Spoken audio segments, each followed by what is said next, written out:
Lord, pwede po ba akong mag-alay ng tula para sa'yo? Gusto ko lang po kasi magpasalamat para sa lahat ng mga biyayang pinagkaloob mo. At ganoon na rin ang paghingi ko ng tawad sa lahat ng pagkukulang, sa lahat ng pagkakamali na nagawa ko sa mundo.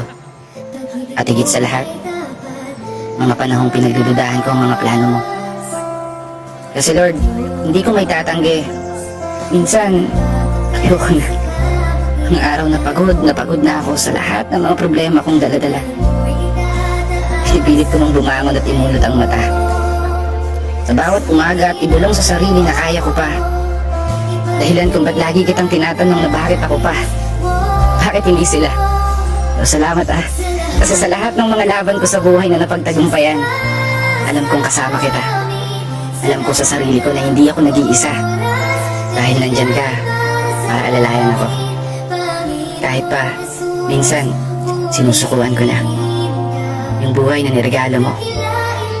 Buhay na dapat iniingatan ko. Kaya maraming salamat, Lord. Hindi na po ako hihiling ng para sa sarili ko. Para sa pamilya ko na lang. Ingatan niyo po sana sila.